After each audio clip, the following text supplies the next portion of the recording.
We're going to make a simple white loaf. Flour, salt, water. That's all we need.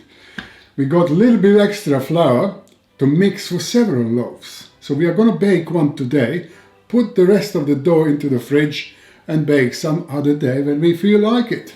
So let's measure our leaven first, straight from the jar into the flour itself.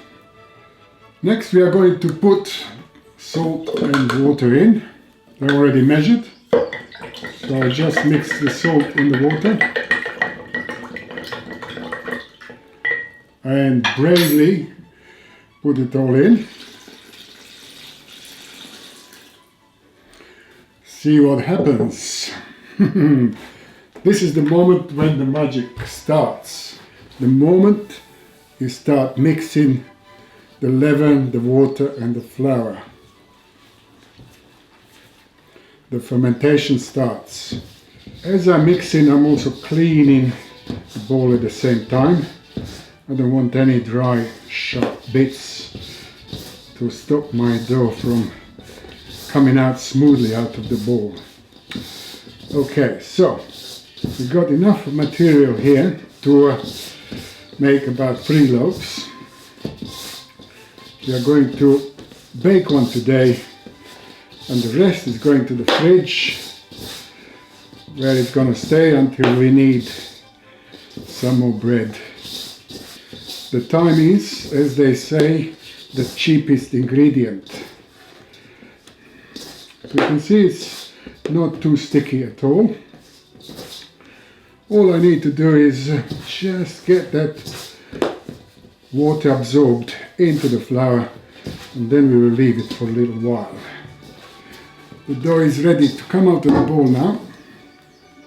This is when I check whether it's got enough hydration by pinching it and seeing how sticky it is. I think it's just fine. We don't need to add any water, any flour. It's great. And now, quick little rock and roll, which will make it much less sticky and will make it come together in no time. Even on a sticky surface like this wood is. So there, 3 rock and rolls, 4. I usually do about 20, which is about 2 minutes, and that's it. Job done. Now we are going to separate the dough. Have some for today's loaf. And the rest is going into this glass bowl here. Quick tuck. You tuck it by turning and tucking, make it nice and organized. And this one is going to go into the fridge. And this one, I'm going to give it a quick rock and roll. 1, 2, 3. Tuck it into a bowl. And goes into this lovely little glass container. In order to get my levels right, I'm going to press the dough into the container. You can see now I can put my elastic band to the right level. I'm looking for about 1/3 rise, 30% to 50%. Okay, I'll cover it with trusty old shower cup.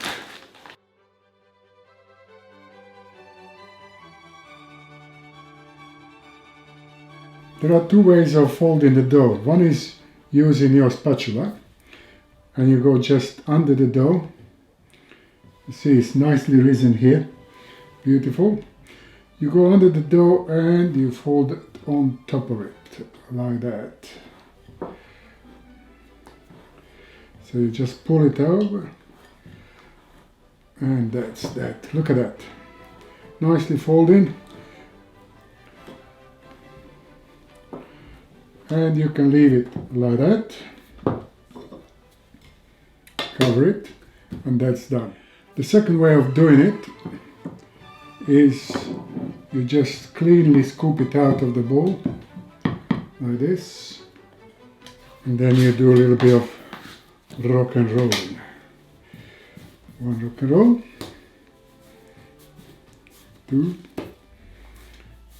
three, tuck it under and place it back into the bowl.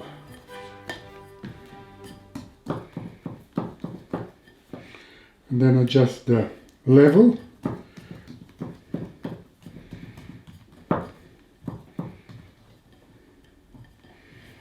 There it goes.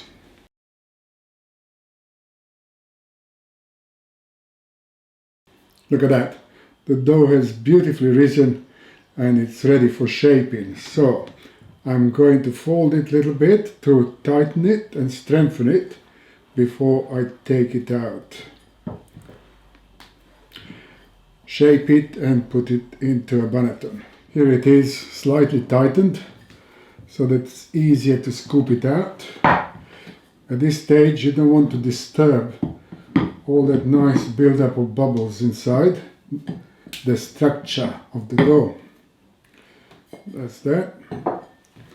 And then a quick shape, rock and rolling technique, double rock and roll. Sometimes you can do treble. The gassier the dough, the tighter the shaping. So we're going to do just two this time. And now quick tuck into a bowl, using the surface tension of your worktop. Look at that. Beautiful. Nice and tight, bouncy, lively dough. Turn it upside down. Okay, now quick little turn. You support it with one hand, left or right, and then gently dropping it into the pre-floured banneton. So what I did here is I put a layer of rice flour, which is wonderfully dry, so the dough doesn't stick to it, and I put a layer on top of it of the ordinary white flour, which gives it definition on the decoration. And have a look at here. This is 1, 2, 3, 4th line. Once it comes to about second and a half line, it will be ready for baking. See, nice and tight, bouncing back quickly.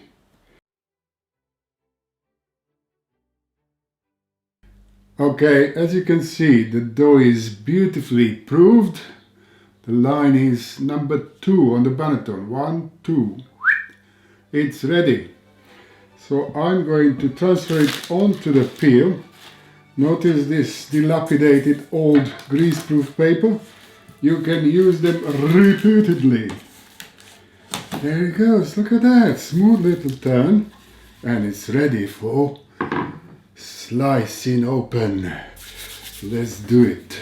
Before we do it, I'm going to quickly sharpen my blade with a lovely little flint stone that I have found in a local scrapyard.